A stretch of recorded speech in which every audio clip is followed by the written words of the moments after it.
Et ensuite, nous avons même assisté à la tentative de coup d'État du 8 janvier. Vous avez également été présidente du TSE et aujourd'hui, il y a l'affaire Master. Je m'interroge aujourd'hui sur l'image du pouvoir judiciaire. Vous avez évoqué les attaques contre celui-ci, surtout observées il y a quelques années contre la démocratie. Et, à mon avis, je ne sais pas si vous êtes d'accord, il y a eu un tournant avec l'affaire Master, surtout pour la Cour suprême. Oui, quand je regarde, je me souviens toujours de cette ambiance parmi les gens ordinaires avec qui vous parlez, comme les chauffeurs de taxi avec qui je veux que vous discutiez, car ils sont excellents pour raconter ces histoires. Mais qu'est-ce qu'ils pensent du pouvoir judiciaire? Selon vous, à qui incombe la responsabilité du manque de crédibilité du pouvoir judiciaire dans la société? Eh bien, je pense que c'est une question, je dirais, plus complexe parce que je n'ai aucun doute que l'on connaît de plus en plus le pouvoir judiciaire, ce qui est très positif. Bien sûr, il y a toutes sortes de nouvelles, d'interprétations, d'informations qui impliquent le pouvoir judiciaire dans toutes les crises. Je ne pense pas qu'il y ait actuellement une crise plus grave que les autres. La Cour suprême a déjà traversé des moments très importants et très graves.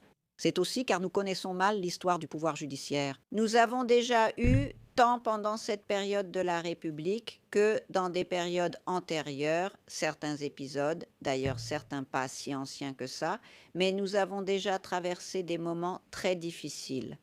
Et on surmonte tout parce que l'institution est plus forte que les personnes. Je ne pense pas qu'il y ait eu de tournant décisif. Pas encore. Je pense que si je regarde ce tableau qui est, je veux dire, le contexte historique d'où je viens, juste des 20 dernières années où je suis là, à la Cour suprême, je ne sais pas s'il y a cette division dont tu parles. Ce que je pense toujours, c'est que dans tous les cas, il n'y a généralement pas d'unanimité et la formation collégiale existe pour cela. Pour qu'il n'y ait pas d'unanimité, si tout devait toujours être unanime, il suffirait d'un seul vote. Chacun voterait de sa manière. Ce sont des personnes différentes, avec des pensées différentes. Donc je ne pense pas que ce soit le moment que nous vivons actuellement, même avec les attaques contre la Cour suprême. La Cour suprême a une différence et c'est quelque chose, démocratiquement, les gens parlent de la Cour suprême, commentent la Cour suprême. La Cour suprême, la presse informe sur tout ce qui se passe et donc les institutions et les personnes dans les institutions. Ils et elles sont beaucoup plus présents dans la vie, les juges, comme tu dis, beaucoup plus présents dans la vie des gens, et les gens donnent beaucoup plus leur avis. Ce qui fait que d'un autre côté, la société exerce donc un certain contrôle sur les organes du pouvoir, y compris sur le pouvoir judiciaire. Parce que je pense que de toute façon, c'est beaucoup plus démocratique et meilleur.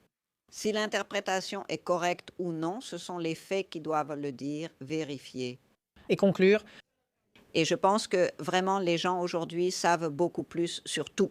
je trouve cela impressionnant, surtout avec ce tournant basé sur les dernières recherches. Mais il n'y avait pas de recherche avant. Andrea, c'est vrai. Alors, Je ne sais pas, comme ça. c'est vrai, À certaines périodes de la Cour suprême, il ne s'agissait pas vraiment de disputes, mais de divergences bien plus radicales, où l'on s'attaquait via les journaux, il y a des décennies. Aucune répercussion, car personne ne connaissait la Cour suprême. mais vous avez un thermomètre, les chauffeurs de taxi. Mes amis chauffeurs de taxi m'apprennent beaucoup, tout ce qu'ils me disent. Et ils parlent tous naturellement, ils donnent leur avis naturellement. On vous appelle Carmen? Oui, tout le monde m'appelle déjà ainsi. Certains disent Carmen dès que je monte dans le taxi. Ma mère te déteste. Vas-y. Il explique pourquoi, car parfois ce n'est pas moi. Aujourd'hui, la Cour suprême incarne aussi fortement le pouvoir judiciaire. Oui.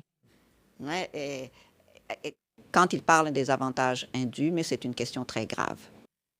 Il y a 2 semaines, de la part de nos collègues, on parlait de la suppression de cette retraite obligatoire avec le paiement du même montant que la personne recevait avant cette sanction, qui est, n'est-ce pas, une sanction de la retraite obligatoire. Il disait, c'est ça, l'éthique. Et c'est une décision qui doit être prise selon l'éthique, sinon les gens vont vraiment penser cela. Je paie 2 fois. J'ai payé parce qu'il était là, j'ai payé parce qu'il a fait une erreur, et puis la sanction qu'il reçoit, je continue à payer. Donc, les gens ont cette perception et on nous interroge beaucoup à ce sujet, n'est-ce pas, partout. Et c'est une indication très parlante de ce que signifie suivre notre travail et donc de l'attention que nous devons vraiment avoir pour ne pas être absente. Ce qui ne signifie pas la banalisation de la présence des juges en général, ce qui nous inclut ni que nous allons décider selon ce que nous entendons, parce qu'il y a une loi qui nous oblige à décider en conséquence. Mais c'est très curieux, madame, parce que lorsque vous avez parlé de ne pas rester à l'écart, beaucoup de gens ont cette perception que Brasilia est isolée en dehors du monde. Et que vous puissiez prendre un taxi et parler avec une personne qui est là au quotidien, menant sa vie, Mais si je ne parle à personne, comment saurais-je? qui ne m'aime pas, que trouve-t-il de mal?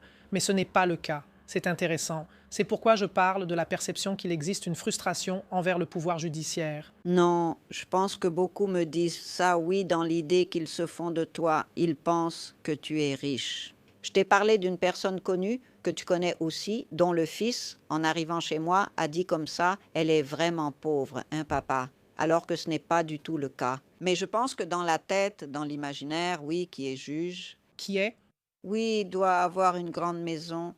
riche, Si j'en avais une, oui. Certains parlent de ma voiture. Mon Dieu, j'ai vraiment besoin de changer de voiture. Non, ma voiture fonctionne très bien. Elle va de la maison au travail et du travail à la maison, d'accord? Et aussi ce sentiment que certaines choses indiquent une plus grande valeur. Et je pense que ça, c'est propre à la société, Andrea. Je pense que surtout en ce qui concerne les juges, en général, c'est bien qu'ils sachent, mais je pense qu'on doit écouter, prêter attention, expliquer ce qu'on peut expliquer aussi, parce que cette personne est un relais d'information. Les chauffeurs de taxi, eux, ils savent. Je les adore. Ils savent tout, ils donnent vraiment leur avis. Il y en a un qui m'a dit l'autre jour, mais madame, vous ne connaissez pas un tel, non. Mais la Cour suprême ne connaît pas cette personne. Je n'en ai jamais entendu parler. Il l'appelle par son prénom et pense que... Vous connaissez qui? C'est ça. Lui, l'idée qu'on a, peut-être qu'on doit mieux communiquer avec la société. C'est ça, nous ne sommes pas tombés du ciel, nous ne venons pas de l'enfer, rien de tout ça. Ceux qui occupent ces postes, ce sont des gens comme tout le monde. ils ne sont pas intouchables, n'est-ce pas? Non, pas du tout. D'ailleurs, ça, c'est cette idée que c'est temporaire, qu'on reste là-bas et qu'ensuite on va retourner à la vie normale, même à la vie en dehors de là-bas. On ne renaît pas. Je ne suis pas née en robe, je ne vais pas mourir en robe, rien de tout ça. Et il faut vraiment qu'on garde ce contact. Je trouve cela important. Je parle souvent de la situation des jeunes qui partagent leur vécu. Je n'ai vraiment pas aimé cela. Dans la famille, c'est encore pire, non? Certains observent ainsi. Oh là là, Tati, quelle galère.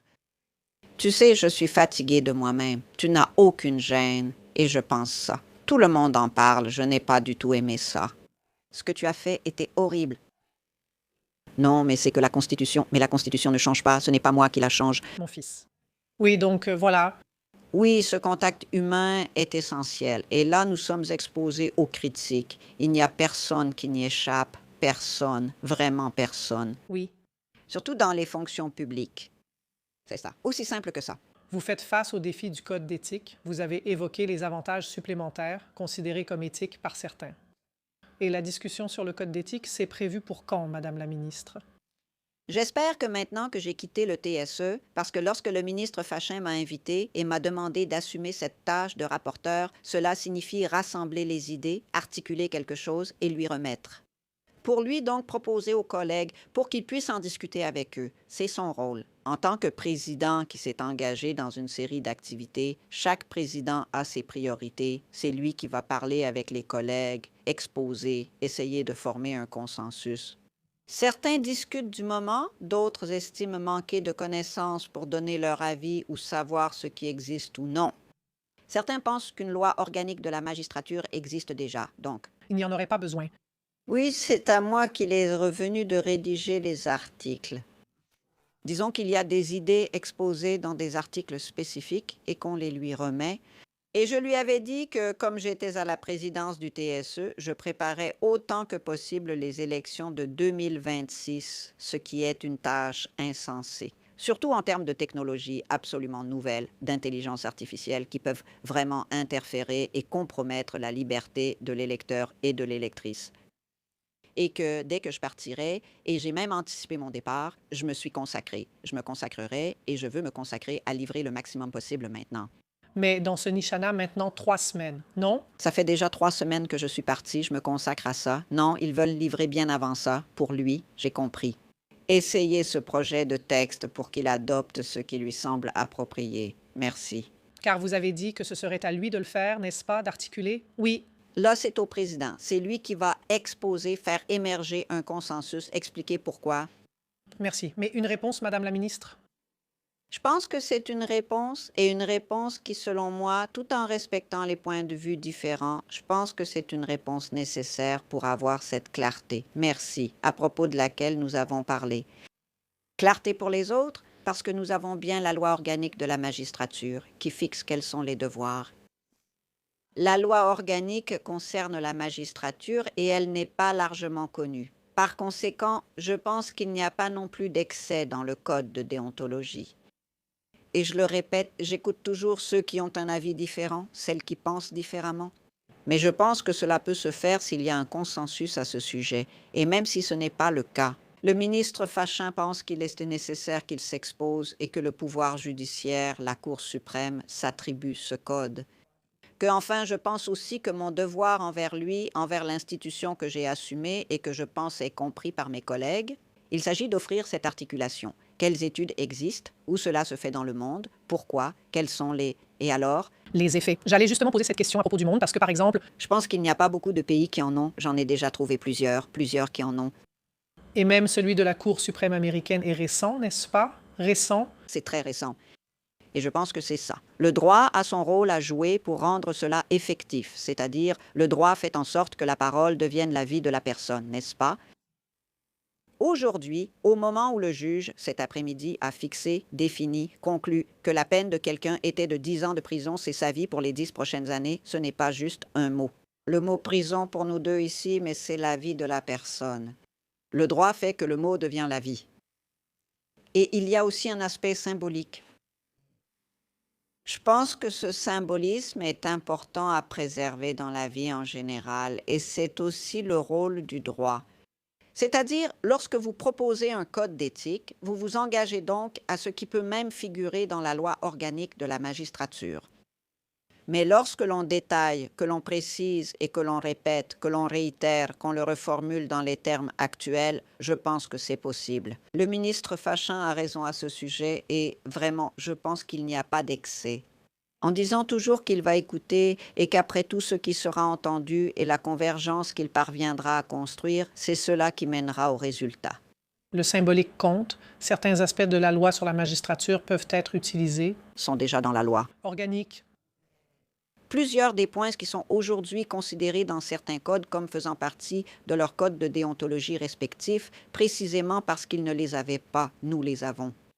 Nous avons une loi organique. Oui. Qui, comme je l'ai dit, est une loi de la magistrature à laquelle nous sommes tous soumis. Mais chaque tribunal peut aussi y travailler. Je ne sais pas s'il y a vraiment quelque chose. D'ailleurs, je ne pense pas que les juges de la Cour suprême, parce qu'il n'y a personne contre l'éthique, il y a eu des réserves sur le code de déontologie au moment où il l'a présenté. Voyons comment le président va s'y prendre pour construire cela.